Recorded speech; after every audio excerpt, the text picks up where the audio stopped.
WAFCON quarterfinals preview, World Cup spots on the line, players to watch, and more key stories. The 2026 Women's Africa Cup of Nations quarterfinal matches are set.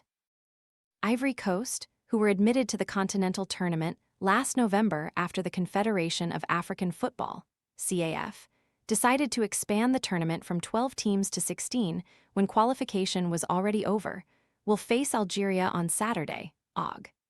Hosts Morocco will then take on South Africa later in the day in a repeat of the 2022 WAFCON final.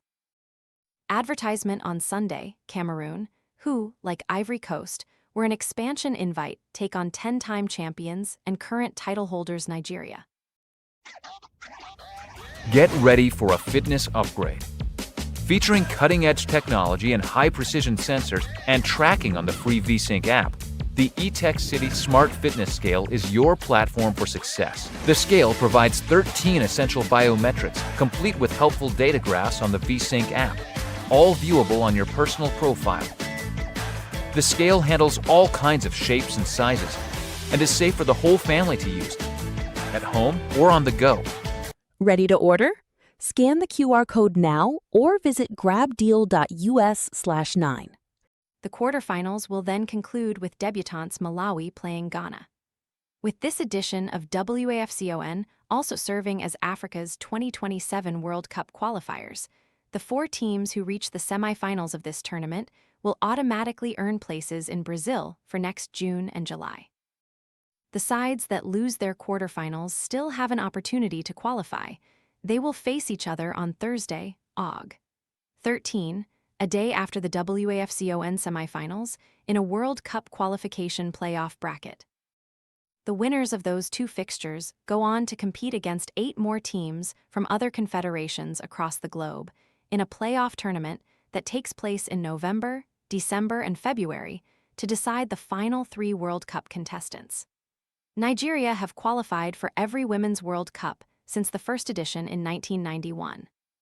Morocco are searching for their first WAFCON trophy after reaching the final in the past 2 tournaments. Ghana placed 3rd at the previous WAFCON a year ago, but haven't competed in a World Cup since 2007. Each of the 8 surviving squads have a story, their own blend of youth and veteran experience, homegrown talent, and players developed abroad. Those that reach the semifinals, and thus the World Cup, should offer a vivid look at the current state of women's football in Africa.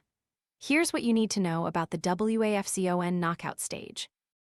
The revival of Themba Kgatlana in the 2022 tournament, South Africa striker Themba Kgatlana suffered an anterior cruciate ligament, ACL, knee injury during the final group stage match, so missed the rest of the tournament. Despite this, South Africa ultimately lifted their first and only WAFCON trophy. Advertisement Kgatlana, who plays for Tigres in Mexico, chose not to participate in WAFCON 2025 for personal reasons, and the defending champions fell to Nigeria 2-1 in the semifinals, and then lost to Ghana on penalties, following a 1-1 draw in the 3rd-place match. This year, Kgatlana, 30, has shown what she can offer South Africa, scoring 2 critical goals to see her side through to the knockout stage.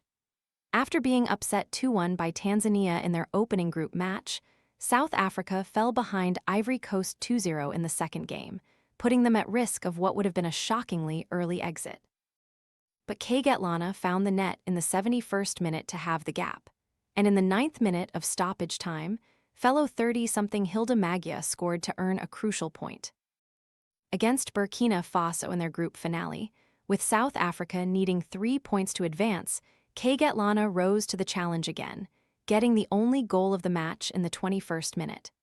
South Africa have been considered a powerhouse of African women's football for years. In addition to that WAFCON title in 2022, the country also boasts a strong domestic league. Of the 26 players on the roster at this tournament, 22 are with clubs in South Africa. Half of those play for Mamelodi Sundowns, who have won the CAF Women's Champions League twice in the past 5 years. However, there are concerns over a lack of significant development at the national team level, demonstrated by South Africa's older roster this year compared to other countries. Of all the teams competing in this WAFCON, Morocco arguably carry the biggest chip on their shoulder. Over the past decade, the Royal Moroccan Football Federation has invested heavily in the infrastructure of the sport, for club and for country, and for both male and female players. Advertisement Morocco is hosting this tournament for a third consecutive time, and the last two ended in heartbreak in the final. They lost to South Africa 2-1 in 2022, thanks to a brace by Magia.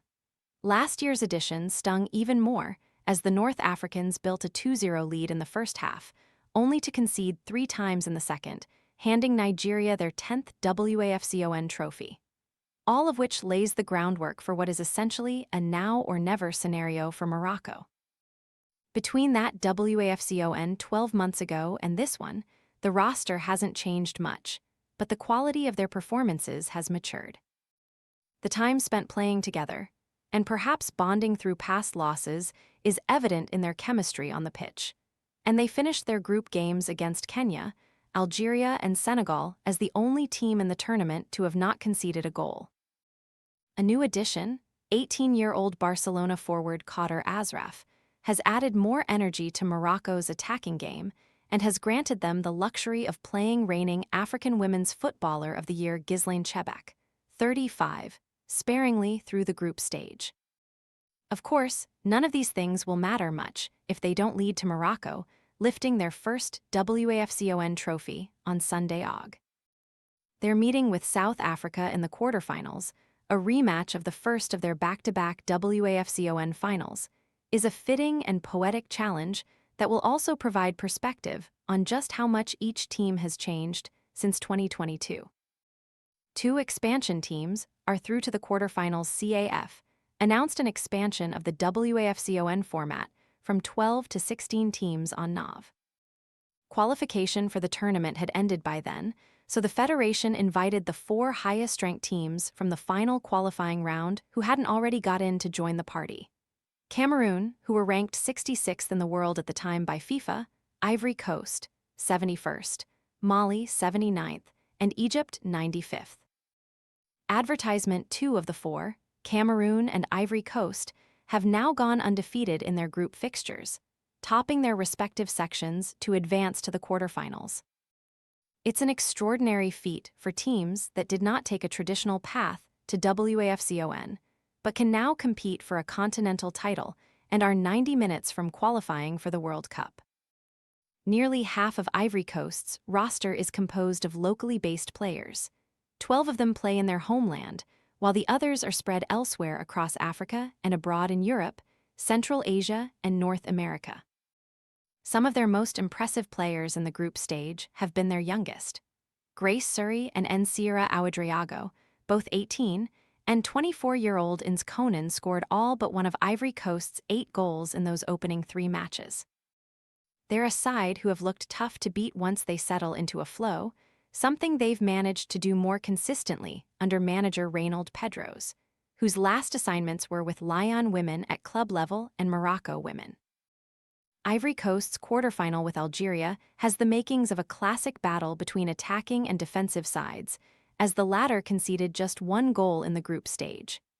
Cameroon have a more cosmopolitan roster than Ivory Coast, with players stationed at clubs in Japan, Turkey, Russia, Mexico, and France, in addition to back home. They were less prolific goal scorers in the group, totaling 4 across the 3 matches, but their ability to see out a game after scoring first, as they did in beating Ghana 1-0 and drawing 1-1 against Cape Verde, could bode well in knockout play. The indomitable Lionesses' top scorer, Marie Nga, whose 3 goals at the tournament have all been penalties, has a tough task ahead of her. Nigeria have traditionally possessed one of the best back lines on the continent, though their performances in their opening 3 WAFCON matches have fallen short of expectation. The 10-time champions conceded 3 times to debutantes Malawi, but salvaged a clean sheet against Zambia in their 1-0 victory, despite being down to 10 players the entire second half.